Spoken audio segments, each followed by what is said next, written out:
All right, welcome back in for another episode of the 323 Bourbon Library podcast. And we are back with another uncatalogued banger or bum. This time I chose the bottle, and it is a bottle, just to tell you a little bit about it, that I've never tried. You've never tried this? I've never tried it.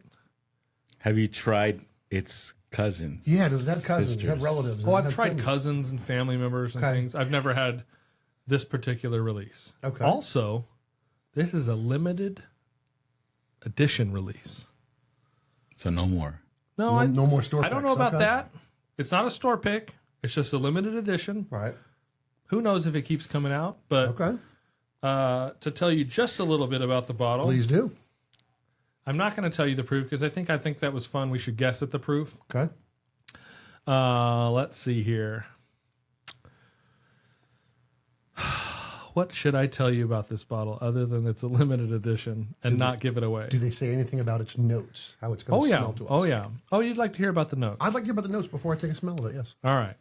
So on the nose, you should be getting, and feel free to sniff along with the process here. Waiting to hear the description. You should be getting a cinnamon potpourri, berry turnover, brown sugar, charred oak, and a faint powdered sugar. Now I'm curious. Those are really interesting notes. I kind of want to smell it myself. I'm just not too happy about the potpourri as a description. Like, Yeah. I hated Cinnamon. potpourri. I don't consider myself to be the bourbon expert. I'm sure the people out there watching us don't know get a more lot than of I do, but I mean, potpourri is not what I'm expecting Listen, from it's bourbon. not me. I didn't write these notes. Someone else wrote these notes. I mean, it smells very nice. I get some cinnamon for sure. yeah, berries with cinnamon. The brown sugar's in there. Nice little sweetness. Brown sugar. I get that. Yeah. Powdered sugar as well. On the palate, you're going to get a little bit of fruitcake, light roasted coffee, vanilla, and butterscotch pudding. Oh, I got a little butterscotch on the aroma. Well, okay. That's supposed to be on the palate, but I know, but I got a little bit of that on the aroma. I don't know if I like fruitcake.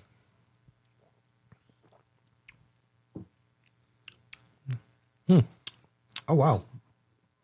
There was a part of me as you were talking about this, and I was thinking you're like, about these things in notes my head. fucking suck. I'm like, this is not going to be any good. And like I said, I was thrown off a little bit by the potpourri. I got past it. The nose is really good on it.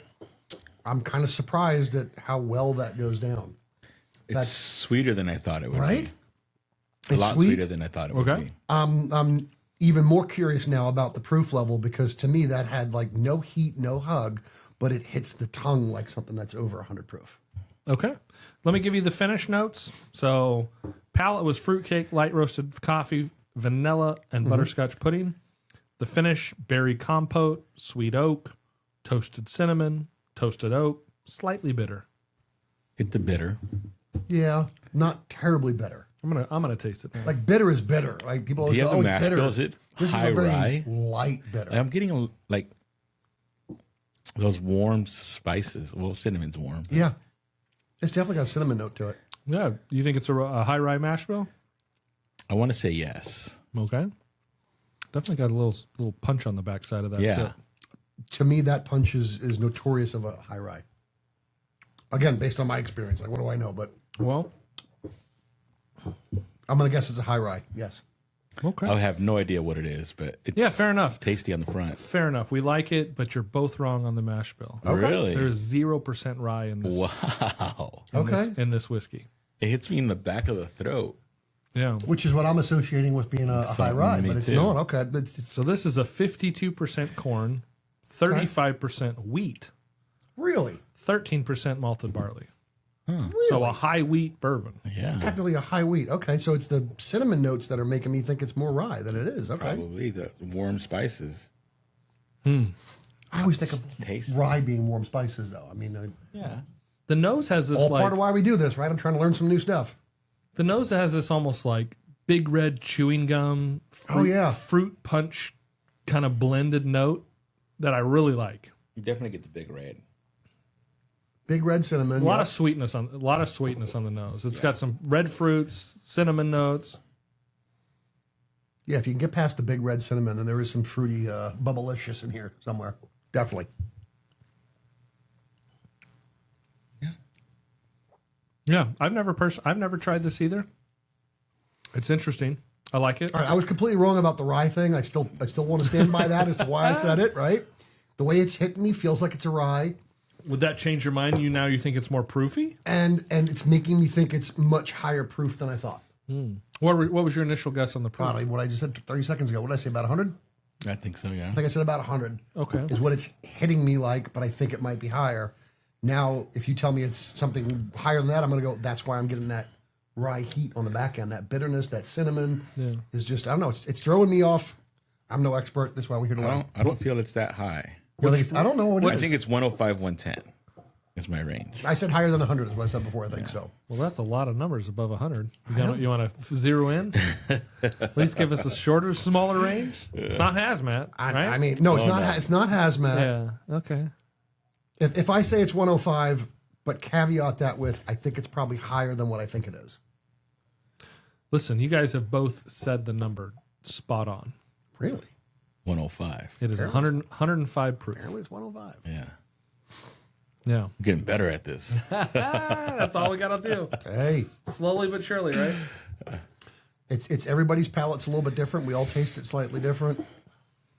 And you know, what you think you like. On this. If anybody's going to go on a bourbon journey, what you think you like today is not what you're going to end up liking once you go down that journey, right? No, because you've tried way more than me, but you've had me too. try probably 150 different bourbons in the last couple of years.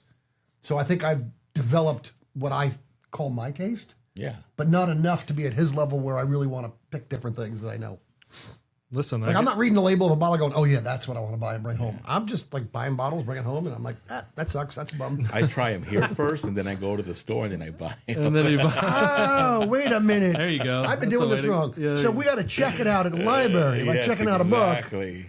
Then you go to Blockbuster and buy your own. Got it. Okay. You're getting it. You're getting it. All right. So what's the verdict here? Are we a banger? Are we bum? Are we middle of the road on this thing? It's not a bum. It's not a bum. Not a bum at banger all. either. Not a bum. Definitely not a bum. I don't know if it's a banger for me. Okay. I like it. I'll definitely try it again. I just don't know if it's a banger. What I'm I'll have it again yeah. in the winter. Oh, you feel like it's a winter pour. That It does, 'cause cinnamon, of the you're cinnamon. right. That cinnamon, that big red. Yeah. I could sip it outside. I know Molly says it's a lot, but you know what? campfire. Campfire. This is campfire cigar. You're right. Yeah. Well, Okay. Maybe that's why this was released October of 2025.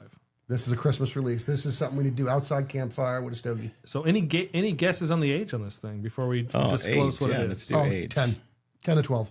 No, this is a good 7, 8-year-old. Spot on. 7 years old. Okay. I thought it was older. Dude, Giancarlo. Again, proving what I don't know. He's just showing me. No, it's the palate's coming back. Oh, There we go. the youth of the bourbon is coming back. Chef in the kitchen. The palate's Never know. coming back. All right. So All right, we so are. is this going to be something from a big distillery that I know the name of, or is this going to be like some off-brand thing where some dude picked it and bottled it some other name? It is definitely not off-brand. Okay. It is from a heritage distillery. Ooh, Okay. Heritage. We are drinking No. the Heaven Hill No. Grain to Glass limited edition Chinquapin Wheated Chinquapin. What's Chinquapin? Chinquapin Oak. Oh, I So never it's heard of it. It was distilled in 2018, bottled in 2025. This is their Grain to Glass series, so Okay. they track like all the grains for it. I think they actually say on here where the grain comes from. All right, I'm gonna make a- Beck's 6225. I'm going to make a request that we try this again because sometimes we have bourbons and you try them a different day, right? Yeah. It's kind of like people who drink Yeah. red wine, right? Oh, I'm not crazy about this, but you let that bottle sit, you let it get a little air in it. This one's now cracked open. I want to try this again. I feel like I should be rating this and liking this more than I just said I did. Well, listen, that's So I want to try that again another day. the whole point of blind tasting. You don't know what it is. There's no preconceived notions. There's no labels. There's no advertisements. There's no. No, I get it. And yeah. Just good old bourbon. And when you asked the question earlier here, if I tried a sister of it, so I have the very first release of Heaven Hill Grain and Glass Wheated. It's not the Chinquapin Oak, so Right. the difference is they put it in a Chinquapin Oak barrel. Didn't you go to this place and pick a barrel for him? No, not yet. Not at Heaven Hill. Okay. Not at Heaven Hill. No. So we're consensus for this podcast is not banger, not bum, No. solid bourbon. Solid bourbon. So what are we calling these? What are we calling these middle of the road that we like? We want to try them again. They're definitely not a bum, but we just don't want to give it that banger. What are we going to call them? It's hard to get a banger roll. Yeah, it's hard. But you got to call. You got to. They're not a bunch call of it something. They're not a bunch of 9s and 10s walking around on the street. Listen. Not everyone's a 9. There's a couple of them out there. So Not a moped either. where are we at? If you give it a 1 to 10 scale. Okay, well, you're not tossing this out of bed. You're gonna bite this over another time. That's what I'm trying to say, is right? You didn't wake up on Saturday morning and go, "Oh my God, I'm throwing this thing out of the bed." It's a friendly booty call. Friends with benefits. That's what this bottle is. Okay, so This bottle's if it's not a bum, friends with benefits. but it hasn't quite met that 9 to 10 banger, right? This is, we'll give it a call again. Yeah, honestly, I think, and maybe when we wrap up here, we can go downstairs and you can taste the original batch. I think the Chinquapin Oak adds a layer to this thing that is really complex compared to the other one. And I like the other one a lot. I think this is a solid pour. Did we talk about how much this bottle costs, though? Because I feel like this is... MSRP on this is $130. Okay. Yeah. It's complicated because I really would not have guessed this was a wheated bourbon at all. I really thought either. that cinnamon... It's the cinnamon that's throwing us off. It's hitting you. It was hitting me like a rye, and I'm like, I like it, not in love with it. And then the more you told me about it, the more I wanted to like it, the more I want to say, let this bottle get some air for a couple weeks. Fair enough. We'll crack it open. Fair. And let's hit that one more time. Well, we will try it again later. So That's you a heard whole it here. other series. Yeah, we'll do another series called "Back from the Bums" or something, where we come back and try ones that weren't initially bangers. I don't know if it would be a banger, and I think that's a fair. I don't think this is a banger bottle. I don't look at the Heaven Hill Grain to Glass series as like, oh shit, that's really good stuff. I think it's solid middle of the road bourbon. Note to Heaven Hill, we really do like your bourbons. We just don't think Ronnie likes this one. No, I like this one, but I'm not going to put it up against it and say it compares with the Heritage Collection. No, or the Parker's Heritage Collection. I agree with you. So, or the William Heaven Hill Collection. Those are like banger bottles, right? Where you're like, holy shit, this is a flavor bomb. This is hitting a price point. It's accessible. It's on the shelves. I bought this at Total Wine. Accessible on the shelf, not completely out of reach. It's priced higher. It's a little higher than, your It's not an everyday drinker bottle that somebody's picking up for $50-$60, right? But it's not out of reach. Yeah, but you take this, it came out in October. You take this to your boss's house for a winter party. Like Christmas party, right? As soon as we started talking about this, I was thinking, you take this that cinnamon flavor, I like think if there was snow on the ground and we're outside, we just been skiing all day or hunting all day for some elk and 3 foot of snow like you and I have done. Yeah. And you want to get around that campfire, maybe light a cigar. Yeah, for sure. I think I would enjoy this a lot more. That's why I keep saying I want us to try this again. Yeah, I like Giancarlo's analogy of taking it to your boss's house.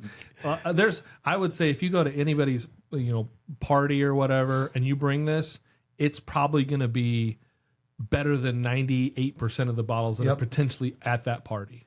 Oh yeah, because you're probably running into Jack Daniel's Number 7, Jim Beam, but you do understand Maker's that Mark, Buffalo. Yeah, I think it's definitely a level up from those $40 to $60 bottles.